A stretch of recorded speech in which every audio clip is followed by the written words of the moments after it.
Elle a le verbe facile, mais surtout efficace. Marie-Josée Ifoukou nous a ouvert les portes de sa résidence pour qu'ensemble nous puissions parcourir non seulement différents points de son engagement politique, mais aussi l'actualité récente en République démocratique du Congo dans cette campagne présidentielle, sans toutefois oublier son appartenance, supposée ou pas, au camp de la majorité présidentielle.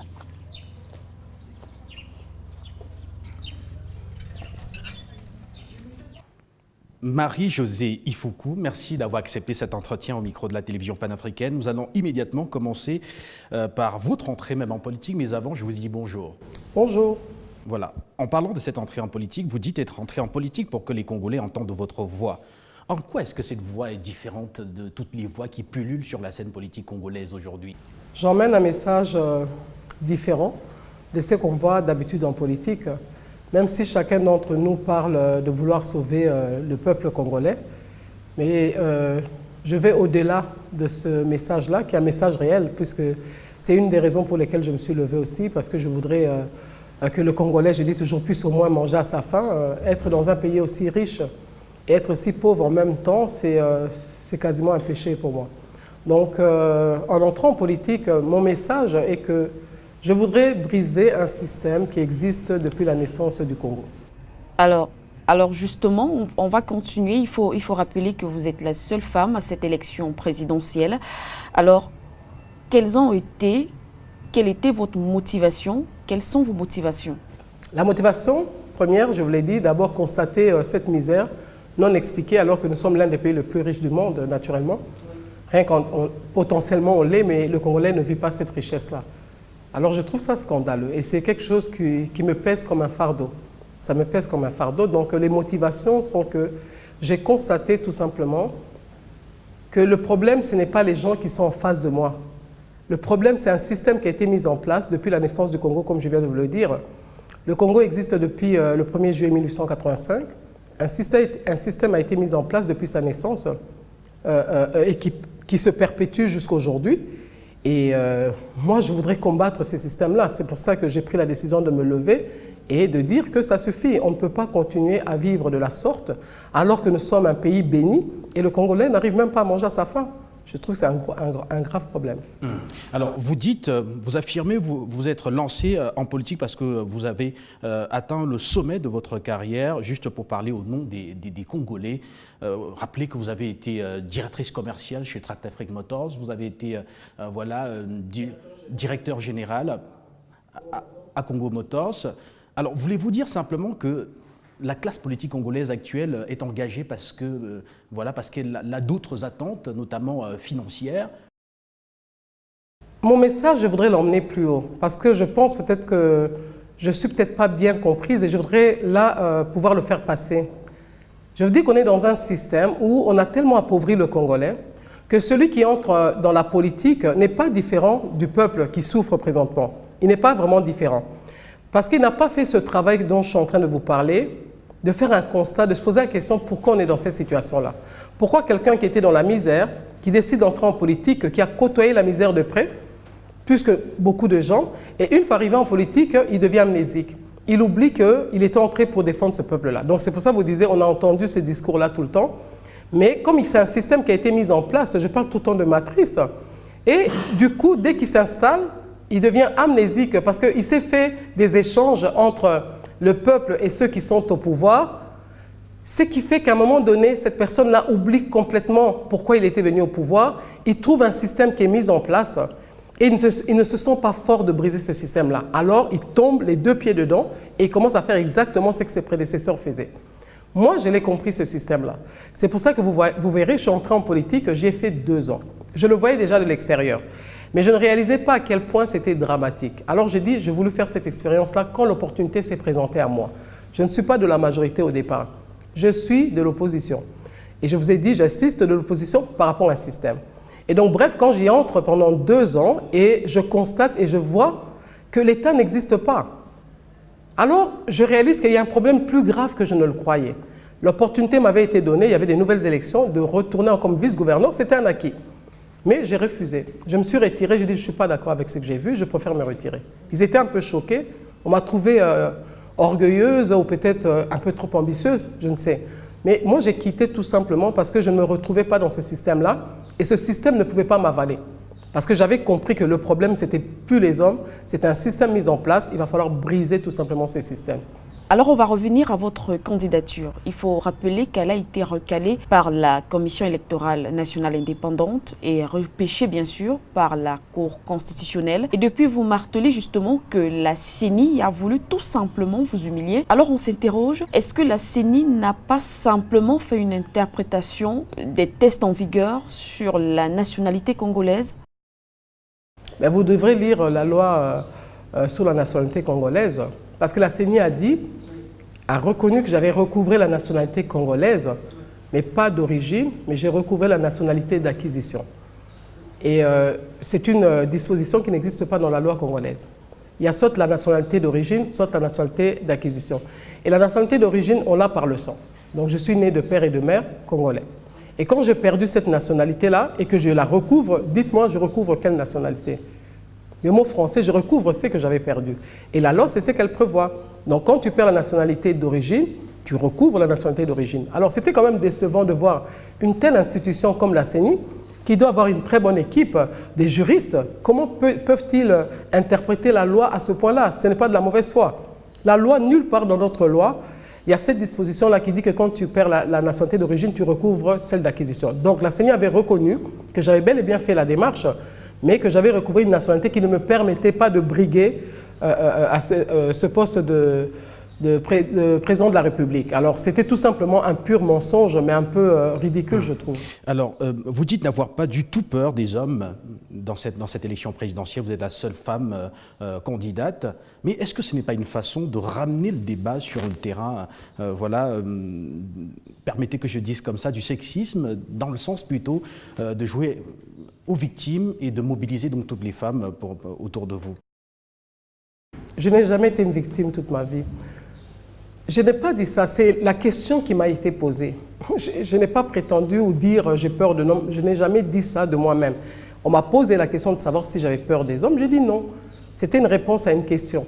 Et dans l'homme, dans l'être humain, en fin de compte, c'est l'esprit. Et l'esprit n'a pas de sexe. Moi, c'est ce message-là que je voulais qu'on comprenne. Les gens me regardent comme une femme. Moi, je ne me regarde pas comme une femme, je me regarde comme un être humain. Et en tant qu'être humain, j'ai les capacités d'accomplir beaucoup de choses. Et aujourd'hui, ça a été démontré. Les femmes sont capables de faire n'importe quel métier.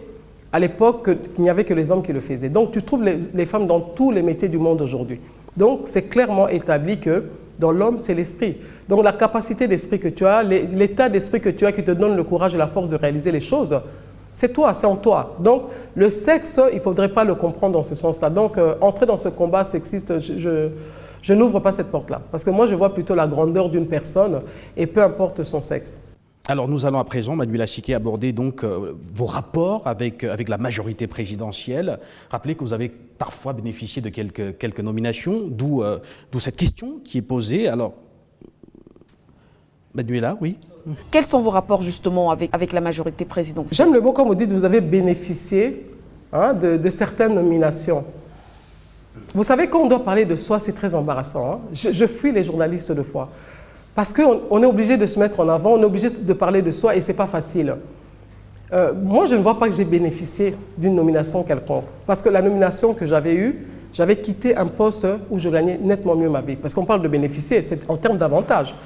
Donc, je voudrais qu'on puisse comprendre ici, je suis entré en politique pas pour chercher une nomination quelconque par rapport à ma personne, parce que si c'était cela, j'aurais dû rester là où j'étais, j'avais de meilleures conditions que là où je suis parti. C'est d'autres réalités. Alors justement, le symbole, votre symbole ici est le balai traditionnel que vous tenez toujours en main à chaque fois. Vous promettez de nettoyer le Congo, mais que comptez-vous nettoyer concrètement? Est-ce que c'est nettoyer les gens de la majorité présidentielle qui hier vous ont fait confiance, ont trouvé que vous étiez une figure assez importante sur laquelle ils pouvaient se reposer pour pouvoir atteindre certains objectifs? Que comptez-vous nettoyer? Ils n'ont pas compris ma vision. Et j'espère qu'ils me suivent, comme ça ils pourront comprendre cette vision que j'ai. Nettoyer, j'ai parlé de ce balai qui a 3 étapes. C'est un travail personnel qu'on doit faire. Je suis passé par là. C'est pour ça que j'ai renoncé à la nationalité canadienne. Quand j'ai renoncé à la nationalité canadienne, je n'étais pas en politique, j'étais loin d'entrer en politique. Il y a au moins 6 ans de cela. Et donc c'est un travail que j'ai fait, j'ai voulu redevenir congolaise. Parce que quand je vous explique justement ce scandale, avoir un pays aussi riche et en même temps vivre aussi pauvre, donc je devais accepter de revenir congolaise. C'était un exercice qui n'était pas facile, je vous assure, mais je l'ai fait. Donc, ayant fait ce travail personnel, j'ai fait mes preuves en revenant ici à Kinshasa, j'ai dû recommencer la vie à zéro, avec rien du tout. Et c'est pour démontrer au peuple congolais aussi que le travail, c'est ça qui nous donne à manger. Le travail, c'est ça la valeur qu'on a pour pouvoir gagner de l'argent. L'argent, ça ne se donne pas. Il faut travailler à la sueur de son front pour pouvoir gagner son salaire. Donc j'ai fait ce nettoyage aussi autour de moi et au niveau professionnel. Et quand on arrive au niveau de la nation, justement, c'est là que je vous parle d'un système qui a été mis en place, ça fait 133 ans. Il faut qu'on brise ce système-là. Nous ne pouvons plus continuer avec ce système-là. Les gens qui avaient dessiné la carte du Congo, avec la main de Dieu, ça a fait que nous, le Congolais, nous sommes un peuple hyper riche. Et je voudrais qu'ils comprennent aussi aujourd'hui qu'on a tous à gagner. On n'a pas besoin de vouloir prendre la richesse du Congo avec autant de morts. Il y a trop de sang qui ont coulé depuis que le Congo est né jusqu'à aujourd'hui, jusqu'au moment où je vous parle. Il y a eu sûrement encore des morts à cause de notre richesse. Donc je voudrais sensibiliser non seulement ceux qui sont à l'extérieur, et les Congolais eux-mêmes, que ce soit de la majorité ou de l'opposition, on ne peut plus continuer dans ce système-là. Il y a moyen de pouvoir échanger, il y a moyen d'avoir des partenariats pour que ceux qui sont à l'extérieur, nous sommes dans un monde économique, puissent aussi jouir de nos richesses, puisque moi je parle toujours d'une mission messianique que le Congo a. Nous sommes le deuxième poumon du monde, donc nous pouvons apporter beaucoup à la planète. Mais il faut qu'on le fasse dans le respect de l'être humain. Alors, vous choisissez de retourner au Congo en 2003, 2 ans seulement après l'arrivée au pouvoir du président Kabila. Pourquoi n'être pas rentré avant? C'est un choix que j'ai fait. J'étais là en 1997, lorsque l'AFDEL est entré justement. Et eux parlaient de la libération du Congo. Et à cette époque-là, nous, on ne supportait plus Mobutu parce qu'on a vu que le message qui était donné avant, c'est que je vous ai expliqué un peu, il est venu avec un beau message comme tout le monde et très vite après, on est tombé dans la zarénisation et puis c'est allé de mal en pire parce que la zarénisation n'était pas un mauvais projet, mais il fallait le faire toujours dans le respect aussi. Mais ça a été fait un peu brutalement, je trouve, et les gens qui devaient prendre ce pouvoir-là, ces grandes entreprises qui existaient, n'étaient pas prêtes non plus. Donc ça nous a emmenés dans un chaos de toutes les façons. Donc nous étions contre ce système-là. Alors quand il y avait de nouveaux venus qui arrivaient, alors tout le monde était content, c'était la libération. Donc moi j'étais là à l'entrée de l'AFDEL. Mais quel drame n'avons-nous pas vécu? Moi-même, je vous épargne les détails. On a subi des choses incroyables. Alors j'ai dû prendre mes affaires encore et repartir avec ma famille au Canada. Donc je reviendrai un peu plus tard puisque il y avait comme un appel de vouloir toujours rentrer au Congo. J'ai mes amis au Canada qui disaient toujours « c'est vrai Marie-Josée, ta place est au Congo ». Je ne le savais pas à quel point, mais j'avais toujours le besoin de retourner au Congo sans comprendre exactement la raison pour laquelle je voulais absolument revenir. Donc l'année, ce n'est pas tellement important, c'est plus tout le temps l'envie de revenir. Vous êtes rentré en 2003. Vous n'avez plus jamais quitté la République démocratique du Congo jusqu'à ce jour. Vous avez renoncé à votre nationalité congolaise. Canadienne. Vous avez renoncé à votre nationalité canadienne. Vous avez été nommé commissaire spécial, vice-gouverneur et gouverneur par intérim. Alors que répondez-vous à ceux qui pensent que vous êtes une créature du système? Parce que si vous n'avez plus quitté le Congo, cela voudrait dire que les conditions sur place vous intéressaient. La stabilité générée par Joseph Kabila et également une certaine relance économique quand même qui vous a permis d'atteindre les performances que vous avez pu enregistrer, notamment chez Tractafric Motors. Je ne suis pas rentré par rapport à Joseph Kabila Kabange, je ne suis pas rentré par rapport à la scène politique. Je vous ai dit, les choses se sont dessinées au fur et à mesure que je marchais. J'avais juste le besoin de rentrer chez moi. Je n'aime pas le froid. Je déteste le froid, déjà, rien que personnellement. Donc c'était plus, je voulais rentrer tout simplement. Il n'y avait aucune raison réfléchie intelligemment pour dire pourquoi je rentrais ou par rapport à un système qui était mis en place. Tout ça, je n'avais pas réfléchi à ça. Je suis rentré point barre la ligne. Et j'ai voulu recommencer à zéro ma vie et j'ai fait mon petit chemin jusqu'à travailler dans le privé et arriver à un moment donné à entrer dans ce système-là qui est là actuellement. C'est pour ça que j'essaie d'expliquer tout le temps. Je ne m'en prends pas réellement aux hommes qui sont en face de moi. Je voudrais que ce message soit clair. Ce n'est pas que j'ai peur d'eux ou quoi, non, loin de là. Je ne m'en prends pas à eux. Mais comme c'est eux qui représentent ce système actuellement, c'est pour ça que je dois les balayer. Parce qu'on a atteint le sommet de ce système-là, à mon avis. Donc, il va falloir que ça change. Et si vous regardez, même Joseph Kabila Kabange, lui-même dans son discours, il tient plus ou moins le même discours que moi, quelque part. Quand il ne veut pas de l'ingérence, il dit la non-ingérence. Tout le temps, il se plaint de ça. Il en a marre que les Occidentaux se mêlent de notre politique. Mais moi, ce que je propose, ça répond à ce qu'il lui dit ici. Lui, il le dit. Pour que les autres ne puissent pas s'ingérer dans notre politique, il va falloir qu'on fasse les choses nous-mêmes. Donc il va falloir qu'on se regarde dans les yeux et qu'on soit franc et qu'on travaille honnêtement aussi et comment dire, et organiser des élections transparentes, crédibles, comme on aime le dire, comme un discours, un slogan. C'est ça qu'il faut assumer. Si nous n'assumons pas, ils vont s'en mêler. Ils vont s'en mêler parce que c'est eux qui placent les hommes qui sont là. Et bien quand ils sont plus contents, vous devez partir. Donc je voudrais qu'ils comprennent aussi ce discours que je suis en train de tenir. Ça répond à sa préoccupation. Alors, avant de passer à l'actualité récente, je voudrais profiter pour introduire une question. Permettez. Alors, vous briguez la magistrature suprême. On se demande forcément quel est le regard que vous portez sur le mandat de celui qui est sortant aujourd'hui, à savoir Joseph Kabila Kabange. Je vous ai dit tout à l'heure, de la même manière, le président Mobutu, que j'ai plus connu, est entré avec des grandes idées. C'est un grand homme politique. Quelle grandeur cet homme-là. Mais on a fini au fiasco. De la même manière, le père Kabila est entré, il est venu avec un vent nouveau. On pensait qu'on allait entrer un peu dans ce système dont je vous parle.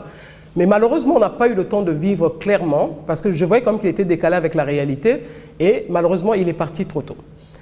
Et Joseph Kabila Kabange a pris le pouvoir, avec sûrement de bonnes intentions, parce que j'ai vu que très vite, il était jeune, il se cherchait, il a été vers des hommes de Dieu. Moi, je suis servante de Dieu. Il a couru vers les hommes de Dieu. Mais comme les hommes de Dieu sont dans le même système, parce que quand je vais à l'église, des fois tu entends des choses aberrantes.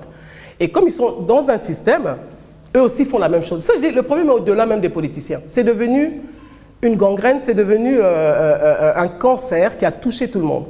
Et donc même les hommes de Dieu, alors qu'il a couru vers eux, des grands serviteurs de Dieu, qu'est-ce qu'ils ont fait? Ils l'ont fait retomber dans le système. Donc c'est pour ça, quand je regarde Joseph Kabila, je ne sais pas m'en prendre à lui comme individu. J'ai bien dit que malheureusement, c'est lui qui représente le système. Et heureusement pour lui, il a accepté de se retirer et de respecter la Constitution. Et aujourd'hui, il a passé la main à un dauphin. Et nous allons à des élections. C'est pour ça que je lui demande solennellement qu'il prenne, comment dire, la situation dans laquelle nous sommes, qui comprennent qu'elle est vraiment importante pour lui-même. Parce que c'est le son discours que j'entends. Il a la passion pour le Congo. Il ne veut pas l'ingérence. Et justement, si on ne veut pas que les gens viennent se mêler de nos problèmes, il va falloir, lui en tant que garant de la nation, qu'il rassure que ces élections soient crédibles. Justement également une petite relance en parlant d'ingérence. Quel est votre point de vue là-dessus? Ben, si vous m'avez suivi depuis le début, j'ai dit, c'est un système qui est là depuis 133 ans. Donc, je suis contre cette ingérence-là. C'est pour ça que je le cite. Vous prévoyez la totale rupture avec l'extérieur? Oui, il faut que ça arrête, qu'on parle en partenaire, qu'on discute. Oui, nous sommes riches. OK.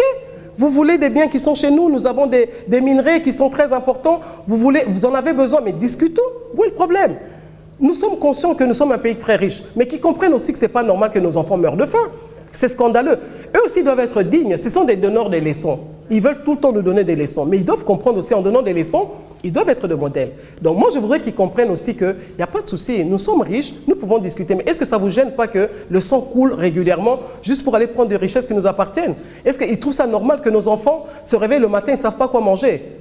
Tout ça, c'est scandaleux. Donc, je m'en prends à tout le monde et je demande tout simplement à tous, on doit redonner la dignité au peuple congolais. Nous sommes un pays qui doit servir le monde, mais permettez-nous de le servir avec notre consentement, avec notre fierté, avec notre dignité. C'est ça ma préoccupation. Alors on parle maintenant de la politique intérieure en République démocratique, l'actualité politique en RDC. Il y a eu beaucoup d'alliances à l'occasion de cette présidentielle qui se part.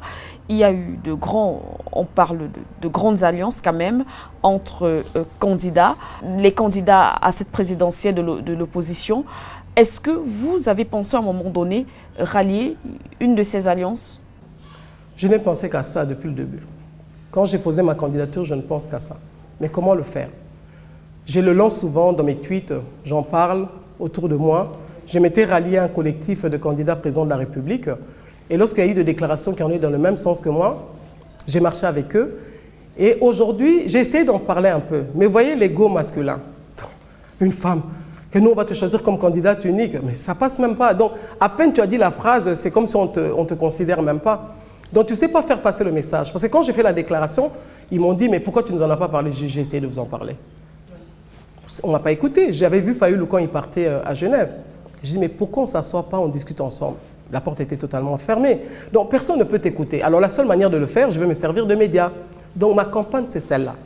J'appelle l'opposition à comprendre que ce qui se passe aujourd'hui, comme ceux qui sont en face de nous ne semblent pas comprendre le vrai problème, ils sont en train de combattre quelque chose, peut-être qu'ils n'ont pas encore mesuré, mais comme ils ne le comprennent pas eux-mêmes, moi j'appelle à l'opposition de comprendre que ce que j'ai compris dans le message des gens de Genève, ils veulent qu'on aille dans une transition avec Martin Fayulu. C'est ce que j'ai cru comprendre, parce que élection le 23 décembre sans la machine à voter, c'est un discours qui ne me semble pas court. La machine à voter, elle est là. Il faut dire la vérité. Les gens pensent que dire la vérité en politique, c'est une faiblesse. Moi, je ne vois pas ça comme une faiblesse. Et donc, bref, dans mes qualités de femme, quand je dis dans mes qualités de femme, pas Marie-Josée, en tant que femme, en général, hein, quand Dieu nous a créés, nous avons des attributs de femmes qui ont pu être détruits au fur et à mesure, mais dans nos qualités de femme, la vérité passe plus facilement, l'amour passe facilement. C'est pour ça que j'appelle l'opposition, je leur demande, la réponse est devant vos yeux. Je suis la seule femme candidate, l'unique femme.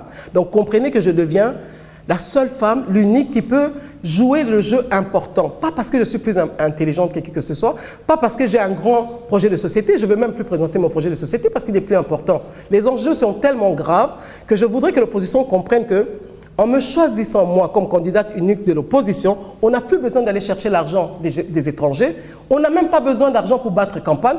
Il se retire, il dit nous accompagnons Marie-Josée Ifoukou, le jeu est joué, on a gagné les élections. C'est tellement simple. Et justement, voilà, on en arrive à la machine à voter. Vous avez vous-même amené le sujet. Le sujet fait polémique. Martin Fayulu menace de ne pas aller à l'élection présidentielle le 23 décembre prochain si la machine à voter n'est pas retirée. Je suis contre la machine à voter parce qu'elle est illégale. Mais ici, on a atteint un niveau où l'égalité, on s'en fout. Je m'excuse. Nous avons des lois. En fin de compte, je sais que je suis en train d'essayer de vous faire expliquer tout ce système-là. Nous sommes devenus démocrates pas par nous-mêmes. Les Occidentaux ont une histoire de la démocratie. Ce n'est pas arrivé du jour au lendemain. Nous, on nous a encore imposé un autre système, la démocratie. Je ne suis pas contre la démocratie, mais il faut que le peuple puisse comprendre c'est quoi la démocratie. Que c'est lui qui a le pouvoir et il le prête à un individu pendant un mandat. Mais même le peuple ne semble pas comprendre. Comment tu prêtes ton pouvoir et tu acceptes d'être corrompu alors que c'est toi le chef? Donc vous voyez que c'est tout un système qui est mis en place. Alors moi, je suis contre la machine à voter, bien sûr. Mais je vois que si on va dans des marches, on risque, il va y avoir une insurrection, il y aura encore des morts. Alors nous-mêmes les Congolais, on ne peut pas encourager ces morts-là. Alors c'est pour ça que j'appelle à leur conscience, arrêtez, on n'a pas besoin de morts pour l'instant. J'ai demandé à Félix Tshisekedi, si tu vas aux élections comme tu y vas, tu ne vas pas gagner, ils ne vont jamais déclarer que tu as gagné les élections puisqu'on va en ordre dispersé. Si on avait choisi une seule personne, je l'ai dit, je me serais rangé sans demander un poste, juste pour l'intérêt de l'alternance, l'intérêt du peuple congolais et leur faire comprendre ce qu'on devait faire après. Mais comme eux-mêmes se sont divisés, donc ils ont fragilisé l'opposition, alors la seule solution, je leur demande, la machine à voter, elle est là, ils ne vont pas l'enlever. Alors acceptons d'aller aux élections avec cette machine, mais avec un seul candidat. Je viens de vous dire tout à l'heure, si à Genève, alors qu'on n'était pas consulté, je l'ai dit même avant, regardez mes émissions, même à Genève, s'ils avaient choisi un seul candidat, ben, le jeu serait joué, franchement. Si vous me demandez mon avis, je peux être sincère, ils auraient pu choisir Félix, ça aurait moins fait des chichis, il y aurait eu moins de problèmes. Mais je ne sais pas pourquoi on a été choisir, j'ai rien contre Martin Fayulu, je le connais personnellement, mais je pense que le jeu aurait été plus facile. Mais pour des raisons que j'ignore, on a choisi Martin. Donc ça a créé tous ces désordres-là, c'est eux-mêmes qui ont créé ça. Donc moi, je demande qu'on me choisisse, pas parce que je suis la meilleure, je vous ai dit tout simplement, parce que la nature le montre clairement, c'est la seule dame qui est là. Alors, laissons-le aller, ça va être une forme de transition. Mon mandat devient une forme de transition en fin de compte. Donc, une fois que je suis au pouvoir, je travaille avec tout ce monde-là autour de moi et on organise de véritables élections que nous-mêmes nous allons gérer et contrôler avec les véritables conditions en respectant nos textes légaux. Si nous voulons changer les textes, c'est comme là, on devra changer absolument le deuxième tour. Il faut qu'on le change. Comme ça, on peut sortir 100 candidats, mais il n'y en aura que 2 au deuxième tour. Donc c'est dans ce sens-là. Mais je peux vous rassurer que je ne pense pas que je suis la meilleure de candidate en termes d'intelligence ou bien de projet de société, non. Mais je peux ramener la cohésion nationale plutôt. Je suis convaincu que l'opposition va entendre ma voix. C'est la voix du bon sens, c'est la voix de la conscience. Je suis convaincu qu'ils vont comprendre le message que je suis en train de faire passer. On ne peut pas aller tous aux élections.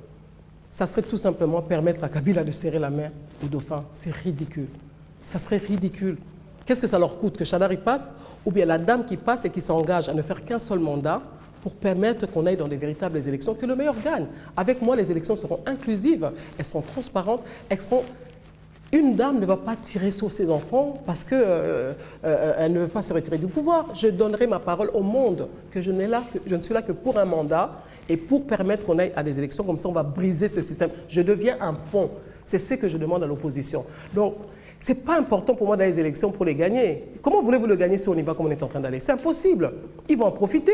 Alors, si ce message n'est pas entendu par les autres candidats justement de l'opposition, est-ce qu'à la dernière minute, madame, vous pourrez donner vos voix à l'un de ces candidats? Mais j'irai jusqu'à la fin les supplier à tour de rôle, leur faire comprendre que la solution, elle est celle-là. Je vais le faire jusqu'au bout. Je vais crier dans tous les médias. Je vais leur écrire. Je vais les voir. Je vais leur adresser des courriers. Je vais les harceler pour qu'ils comprennent. C'est pour l'intérêt de la nation. C'est pour l'intérêt du peuple congolais. On a trop de morts. Jusqu'au moment où je vous parle, on va à des élections insécurisées. On va à des élections, il y a l'Ebola. On va à des élections. Nos enfants sont en train d'être tués encore à l'est du pays. Nos filles, nos femmes sont en train d'être violées. Nos enfants à l'université, ici à Kinshasa, on leur tire dessus. Quel genre d'élection? Comment voulez-vous aller battre campagne dans ces conditions-là? Donc même moi, je ne quitterai pas Kinshasa, je suis là. Et tout simplement, je vais les supplier tellement qu'ils vont comprendre mon message, parce que mon message est clair. Justement, vous avez parlé de sécurité. Qu'est-ce que vous proposez pour la paix et la sécurité en RDC? Sorry, on revient toujours à moi. C'est vraiment embêtant, sincèrement. Je vous dis bien que quand ils me choisissent comme candidate, je ne vais pas travailler seule. Je vais travailler avec eux. Et ensemble, on va sécuriser le pays. Le projet des sociétés qu'ils ont, c'est ce projet des sociétés qu'ils vont mettre ensemble. Moi, je recherche la cohésion nationale. Moi, je recherche qu'on puisse travailler ensemble. Parce que même l'autre camp dont je parle, parce que moi, je suis du centre, même l'autre camp dont je parle, la Cour constitutionnelle m'a réhabilité, non? On a tendance à dire qu'ils sont du centre, ils sont du pouvoir. Mais j'ai quand même été réhabilité, donc il y a quand même des limites. Donc ça veut dire qu'il y a quand même des gens bien de l'autre côté aussi. Donc le problème, ce n'est pas le Congolais en termes de majorité présidentielle. Le problème, c'est qu'il y a un problème au-delà de tout le monde. Il va falloir que tout le monde revienne un peu à lui et qu'il comprenne que la dame, c'est qu'elle essaie de dire, je recherche la cohésion nationale tout simplement. Je recherche qu'on puisse avoir notre dignité, qu'on puisse régler le problème entre nous. Mais pour le régler, il va falloir qu'on respecte nos textes. Alors si on respecte nos textes, il n'y a plus de sentiments. Tout simplement, ce que le meilleur gagne. Et pour que le meilleur gagne, ça ne sera pas cette fois-ci parce que les autres ne veulent rien entendre. Donc la seule manière de contourner et de créer le deuxième tour nous-mêmes, Marie-Josée Ifoukou, seule candidate en face du dauphin, il a déjà perdu les élections sans avoir commencé la campagne. On ne sort même pas $1. Eux déclarent, on se retire, on accompagne maman Marie-Josée. Le dauphin, je vous assure, il a perdu les élections. C'est la première préoccupation de la femme congolaise. Quand j'ai commencé à me lever, il y a plusieurs choses. Hein. C'est une marche, c'est un processus. Je n'ai pas eu toutes les réponses en même temps. C'est voir cette femme-là souffrir comme elle souffre et toutes les décisions prises au niveau politique, c'est elle qui en pâtit. C'est elle qui paye les conséquences de toutes ces mauvaises décisions. Et donc, c'était elle ma première préoccupation. Donc, quand je regardais ça, je disais, mais c'est pas possible, on ne peut pas continuer comme ça. Comment tu peux voir, surtout les femmes de l'Est, sur les pistes, ce qui s'est passé au Kassai bien après. Tout ça me posait un problème réel. Moi, mon premier combat, c'était celui-là, la femme, la femme, la femme, la femme. J'ai dit, il faut que la femme entre dans la politique parce qu'elle va emmener un équilibre. Moi, je pense que l'homme et la femme doivent travailler ensemble. Nous sommes complémentaires. Donc, on a une façon de gérer et je pense qu'on devrait laisser les finances à la femme, le côté social à la femme. Il y a des aspects comme ça, on devrait laisser ça à la femme et les choses iraient mieux. Donc, la femme est mon premier combat, je ne l'ai pas abandonné, mais mon combat est monté après à la jeunesse. Je ne les ai pas abandonnés non plus. Mon combat est monté au niveau de la nation. Le problème est plus grave. Au-delà de la femme, au-delà de la jeunesse, c'est un problème, comme je vous ai dit, j'ai conclu, c'est le système en fin de compte. Il faut briser, fermer ce livre-là, sans rancœur, sans en vouloir à qui que ce soit. C'est passé.